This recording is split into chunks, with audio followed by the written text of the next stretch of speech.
Olá, seja bem-vindo mais uma vez a essa série, o Evangelho segundo João, o Espiritismo e o Inconsciente Puro. Eu estou fazendo questão de todo o início da nossa conversa, eu chamo a atenção dessa série, nesse caminho. Escolho de novo o Evangelho de João, de propósito, que o Evangelho de João é o mais espiritualizado de todos os Evangelhos. O Evangelho de João é um pouco diferente dos outros, de tal forma que 90% do que tem no Evangelho do João não tem nos outros, que é chamado sinóptico, que tem bastante coisas parecidas. E o Evangelho do João, ele escreve universal.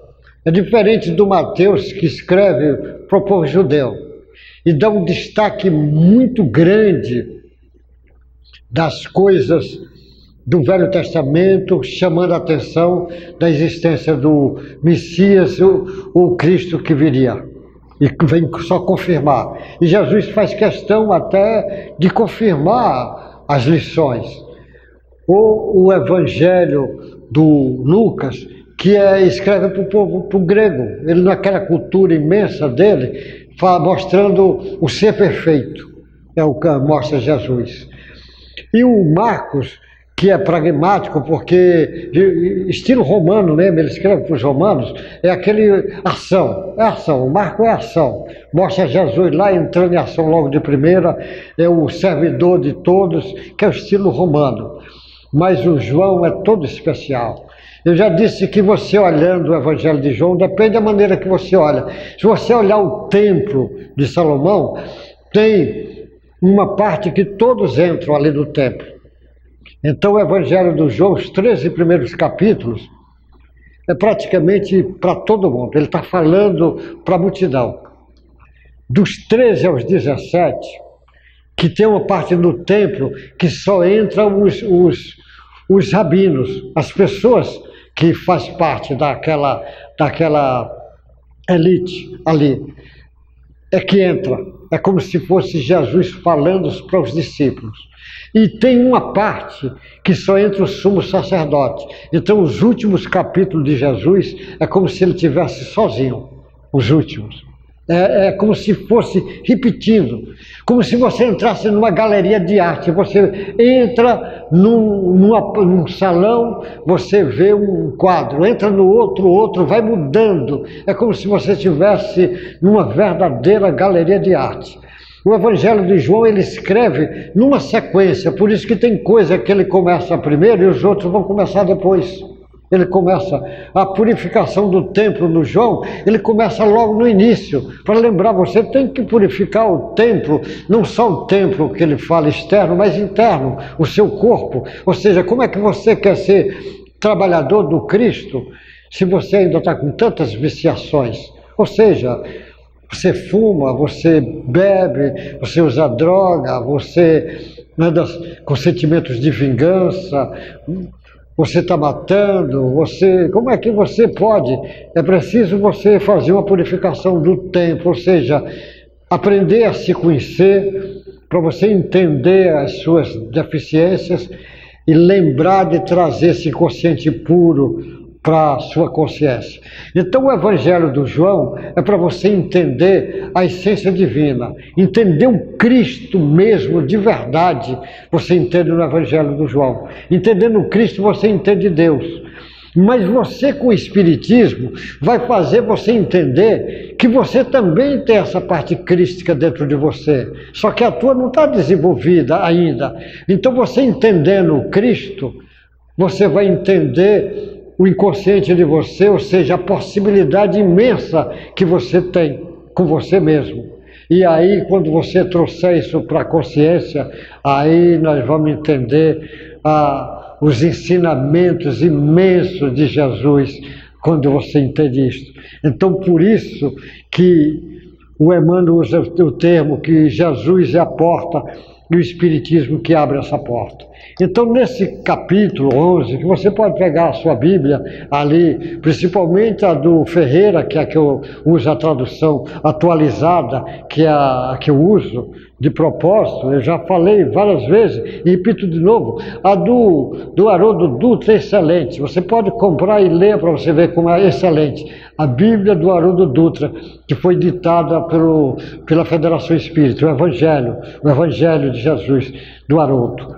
Mas eu escolhi esse, não porque eu acho que a do Haroldo não é boa, a Haroldo é excelente, mas essa porque é a mais lida aqui no Brasil, sobretudo pelos companheirinhos evangélicos.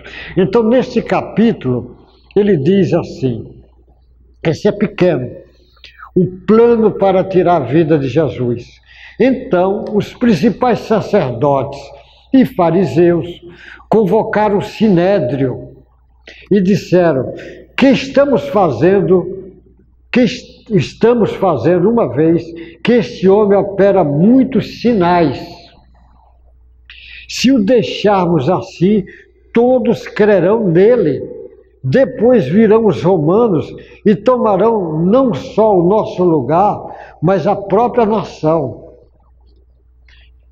Caifás, porém, um dentre eles, sumo sacerdote, naquele ano advertiu-os, dizendo: vós nada sabeis, nem considerais que vos convém que morra um só homem pelo povo, e que não venha aparecer toda a nação. Ora, se ele não disse isto de si mesmo, mas sendo sumo sacerdote naquele ano, profetizou que Jesus estava para morrer pela nação, e não somente pela nação, mas também para reunir em um só corpo os filhos de Deus que anda disperso. Desde aquele dia resolveram matá-lo, de sorte que Jesus não andava publicamente entre os judeus, mas retirou-se para uma região vizinha ao deserto, para uma cidade chamada Efraim, e ali permaneceu com os discípulos. Estava próxima a Páscoa para os judeus, e muitos daquela região subiram para Jerusalém antes da Páscoa para se purificarem. Lá procurava Jesus, e estando ele no templo, dizia uns aos outros: que vos parece? Não virá ele à festa? Ora, os principais sacerdotes fariseus tinham dado ordem para, se alguém soubesse onde ele estava, denunciá-lo a fim de o prendê-lo. Olha, é muito interessante nesse capítulo, que é pequeno, mas o João escreve. Ele diz então que o Jesus já tinha feito aqueles sinais e tinha acabado daquele fenômeno da ressurreição do Lázaro. Então aquilo tinha pegado fogo, aquilo virou um estupim. O estupim era tão forte que os judeus, os fariseus, também tramaram a morte do Lázaro. O Lázaro também ficou tramado à morte, porque o impacto já era muito grande. Começava a chegar pessoas procurando o Lázaro, para encontrar o Lázaro, para o Lázaro repetir a história, que estava 4 dias lá dentro do túmulo. Imagina o impacto que aquilo causava. Então o Lázaro era uma testemunha muito forte. Mas Jesus ele tem uma técnica muito fantástica de chamar atenção, porque ele pega, por exemplo, olha, as técnicas de Jesus é interessante. A mulher, a samaritana do poço, Jesus faz ela mergulhar dentro dela para se conhecer. Depois, ele pega aquela mulher que tinha algumas deficiências e ele transforma ela na primeira evangelista. Ela é a primeira, porque ela vai chamar o povo da cidade dela para vir conhecer o Messias. Jesus ele tinha uma técnica fantástica. Ele pega o Lázaro, e o Lázaro, a partir desse momento, é outro. Existia o Lázaro antes e a partir de agora. Agora ele era um trabalhador do Cristo com tudo. Então eles tramaram a morte, e tramaram a morte, e todos disseram. Aí eles disseram, reuniram o sinédrio, ou seja, a cúpula deles para decidir. A cúpula do Sinédrio era a média de 70 que ficava decidindo ali. Era como se fosse um conselho para decidir. Aí eles disseram, o que estamos fazendo? Uma vez que esse homem opera muitos sinais, se o deixarmos assim, todos crerão nele. Depois virão os romanos e tomarão não só o nosso lugar, o egoísmo do cara, vão tomar não só o nosso lugar, não queria perder o lugar dele, coisa do egoísmo bem forte. Mas a própria nação, diz agora, ele vai tomar conta da nação toda. Caifás, que era o chefe, olha, essa frase do João aqui é fantástica, ele diz, ó, o Caifás, porém, um dentre ele era o sumo sacerdote naquele ano, o Caifás era o sumo sacerdote. Advertiu dizendo, vós nada sabeis, nem considerais que vos convém que morra um só homem pelo povo, e que não venha a perecer toda a nação. Ora, ele não disse isso de si mesmo, é o que o João está dizendo, ele não disse isso de si mesmo, o Caifás, ele está dizendo, mas sendo sumo sacerdote naquele ano, profetizou. Quem profetiza é médium, ele está dizendo que o Caifás é médium. E o Caifás estava profetizou que Jesus estava para morrer pela nação, e não somente pela nação, mas também para reunir em um só corpo os filhos de Deus.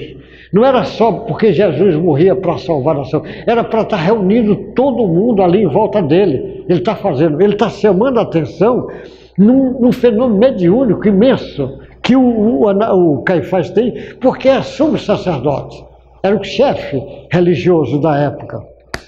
E ele estava como médium, o profeta é médium, e médium, se ele fizer bom uso da mediunidade, bom, se ele fizer mau uso, nós já sabemos o que é que vai acontecer com o médium que faz mau uso. Os espíritos superiores se afastam, que é o que houve com esse menino. E ele disse que Jesus resolveram matar, de sorte que resolveram matar. Jesus, na realidade, ele estava dizendo, profetizando a morte de Jesus, e estava dizendo que a morte de Jesus ia unir todos em volta de Jesus, que é o que aconteceu. Jesus, quando é crucificado, ele reúne todos em volta. A cruz é o ponto culminante do trabalho de Jesus aqui. Ele une todos em volta. E aí, até hoje, as pessoas dizem, o sangue de Jesus derramou. E eles acreditam que foi o sangue. Na realidade, ele faz aquilo para unir. E essa união continua, porque ele já era o comandante. Quando ele reencarna, ele encarna aqui, ele vira agora o comandante perante as pessoas aqui. Então Jesus une todos nós, seremos atraídos para Jesus. Questão de tempo. Uns já foram há mais tempo, outros agora, outros depois. Você também, com certeza, será um grande trabalhador do Cristo lá adiante. Talvez você nem acredite. Na hora que as informações do Cristo bater no teu inconsciente puro, pode você ficar certo, você fará questão de seguir o Mestre, porque o Mestre atrai todas as pessoas com a força do amor, a atração de Jesus. Desde aquele dia resolveram matá-lo, de sorte que Jesus não andava publicamente entre os judeus, mas retirou-se para uma região vizinha e deserta, para uma cidade chamada Efraim, e ali permaneceu com os discípulos. Ele permaneceu porque estava para começar a Páscoa, e Jesus ia chegar na Páscoa. Como sempre Jesus, ele viajava, quando chegava a época de festa, ele se vinha para Jerusalém, para comemorar, que onde estava uma multidão de pessoas, para ele trazer as lições do Evangelho, falar de Deus para as pessoas, para todas as pessoas, para as pessoas terem consciência do potencial imenso que cada um tem, que todos nós somos filhos de Deus. E ele vem e ele fica. Estava próxima a Páscoa dos judeus, e muitos daquela região subiram para Jerusalém antes da Páscoa, para se purificaram. Lá procuravam Jesus, e estando ele no templo, diziam uns aos outros: que vos parece? Não virá ele à festa? Ora, os principais sacerdotes e fariseus tinham dado ordem para, se alguém soubesse onde ele estava, denunciá-lo a fim de prendê-lo. Mas é como Jesus diz, ainda é dia, o dia tem 12 horas, ainda não chegou a hora da noite, ou seja, ainda não chegou o momento dele ser preso.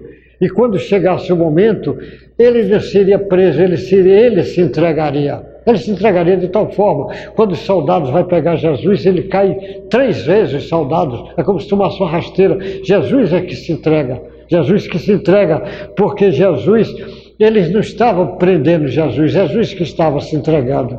Jesus que estava se entregando para coroar o trabalho dele, como estava escrito lá no Velho Testamento. Já havia escrito isto, no Velho Testamento. É porque eu não quero confundir, porque eu estou lendo o João, mas no Mateus, ele chama a atenção do Velho Testamento. Tem uma parte no Mateus que eu acho interessante, ele diz assim, lá num dos profetas antigos, vocês têm a fonte boa, e vão cavar cisternas para buscar água. A cisterna seca, ou está contaminada, e vocês deixam a fonte. Por isso que Jesus diz, eu sou a água viva, a fonte eterna é Jesus. E o sujeito está cavando cisterna, ou seja, procurando outras fontes, que não é a fonte ideal, a fonte que tem água eterna. Essas outras fontes é o que eu vejo as pessoas constantemente, se baseia nos ensinamentos do Nietzsche, se baseia nos ensinamentos do Marx, se baseia nos ensinamentos de Mao Tse Tung, se baseia em algum roqueiro doidão aí, se baseia em sujeito que está defendendo a legalização de drogas, começa a se basear em fontes que vão secar ou vão ter água contaminada. A fonte legítima é a do Cristo, porque a fonte do Cristo está ligada com a fonte de Deus. Nós precisamos ligar a nossa fonte para a fonte ligar em Deus, para que ela seja eterna, para que ela não pare de jorrar nunca mais. Por isso que Jesus fala, eu sou água viva. Nós também podemos ser água viva, porque se ligar no Cristo, nós vamos ligar em Deus. E na hora que ligar em Deus, também a fonte vai jorrar através de nós. E nós mataremos a sede de muitas pessoas, porque quem vai matar a sede não somos nós. É a água que vem dessa fonte que está em Deus. E essa fonte que está em Deus, a melhor maneira de simbolizar e entender ela é através do Cristo. Por isso que ele fala que ele é o pão da vida, não é o maná lá da época de Moisés, que volta a pessoa a ter fome, que se comer o maná dele nunca mais vai ter fome. É o pão eterno, ou seja, você vai acordar o pão divino que está dentro de você, e Jesus veio acordar. Por isso que ele diz, eu sou a luz do mundo. E eu já dei esse exemplo. É como se você pega uma velinha de 1 centímetro, de 2, de 10, de 1 metro, 2 metros, e acende. Se porventura vai acender, a luz é pouca, porque você ainda está pouquinho, o seu acordar. Mas essa luz, ela não se apaga se você numa chama eterna, que é a chama de Jesus, que é eterna. Mas às vezes você vai com a vela suja de água e de lama, e você com acender ela só faz barulho, e chia, e nada, porque ela está muito suja. Então a mesma coisa, você toma consciência de você, mergulha em você, como o Espiritismo ensina, num processo de auto-mergulho, você se conhece, você começa a trabalhar as suas deficiências, as suas tendências, mas ao mesmo tempo você acorda para o tesouro imenso que está dentro de você, que é esse inconsciente puro. E na hora que você trouxer esse inconsciente para a sua consciência, ninguém é capaz de segurar aonde você chegar. Então, quiseram matar Jesus, mas quiseram matar também o Lázaro. Quiseram matar e mataram a maioria dos seguidores do Cristo. Toda vez que você realmente começar a ser um trabalhador do Cristo, vai ter pessoas que não vão te entender, mas não importa, você é capaz de entendê-los. Então, trabalhe, sirva, ame, não tenha medo de seguir o Cristo, porque quem segue o Cristo não se arrependerá jamais. Meu irmão, que Deus te guarde, uma boa sorte e até o próximo encontro, quando voltaremos a falar nessa lição do Evangelho do João, no Espiritismo inconsciente puro. E você vai vagarosamente entendendo nesses 21 capítulos, que nós agora estamos no capítulo 11, você entenderá porque é muito importante esse entendimento para você. Que Deus te guarde, você e sua família, seus amigos, encarnados e desencarnados. Uma boa sorte. Até o próximo encontro nosso.